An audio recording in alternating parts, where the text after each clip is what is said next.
So the Building Mainstream Champions, it's been going on actually for a year, so facilitated the sessions throughout 2024.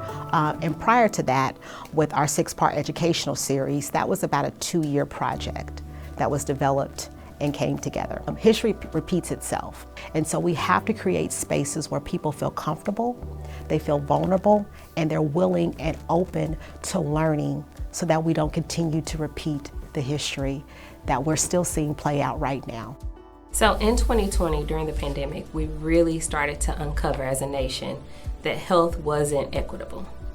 Based on where you lived, the geography, if it was rural, urban, or suburban, and based on your intersectionality. Everyone wasn't receiving access to vaccines, everyone wasn't receiving care well. There was lots of bias, and there were things happening in the way we measured wellness, whether it was in respiratory care, and people started to ask, why is this happening?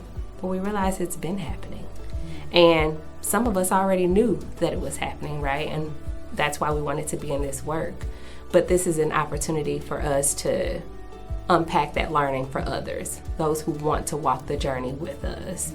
And so once we had the series developed with a committee to understand what are the things we need to know, what are the gaps of learning. And it's really important to understand what the Americas looked like before colonization, because that is truly how we understand why there are such stark health disparities today for our communities. You know, we had a group of participants that I think were primed for this message. But even folks who do the work out there in the community, who are used to thinking about social justice, this history in itself still can be new to them in many ways. And so that's what we really wanted to arm people with, understanding that history, that they could get underneath it. And the response was very positive. When people understand the stories in which they come from, it opens up possibilities for new horizons. And we saw that with participants. The most exciting thing about the group that was involved was that they were excited to learn, and they asked important, smart questions. They were engaged in the material and wanted to learn more about how these things had affected the communities that they were serving themselves. And I think also what we had people learning that they didn't necessarily know the history they thought they knew. How do we bring about change? What kinds of factors are at play that maybe people aren't recognizing? How do I elevate those in such a way that people can hear them?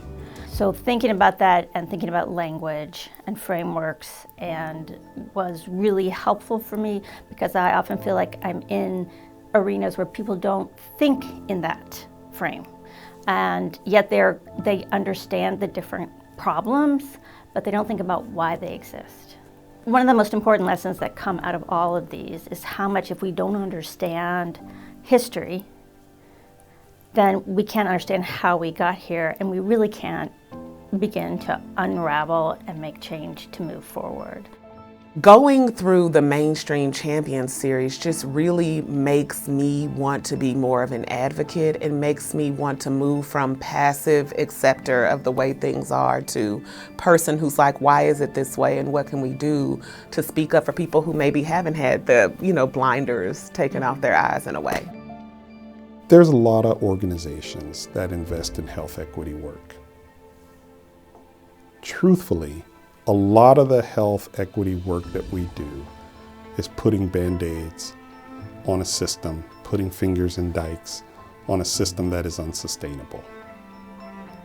We want to give philanthropic partners the tools to realize where they need to place their dollars to have systemic impact, to have impact on those upstream determinants, and not have our efforts usually so focused on the downstream immediate effects while not looking at the systemic determinants that are continually causing harm, causing pain, causing chronic disease, causing excess death.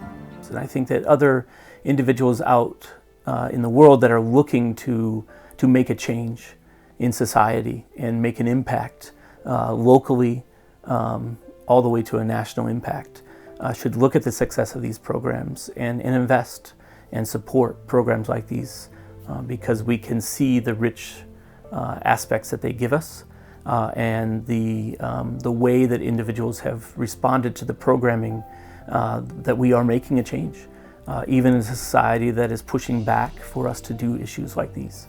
And I think that that's where it is, because we're there to help the community. Investing in this work is important because it's not just about repairing harm, but it's about building trust and moving us forward collectively. So when one group of us is less healthy than the other, it impacts everyone. And so if we truly want a healthier nation and a healthier society, we need to take care of those who are at a disadvantage. And we need to repair the systems that were put in place to have groups at a disadvantage. By failing to invest in this work, you're just widening gaps, and the work will be that much harder when times change. To evolve in this current state means we need funders like REACH to join in with REACH.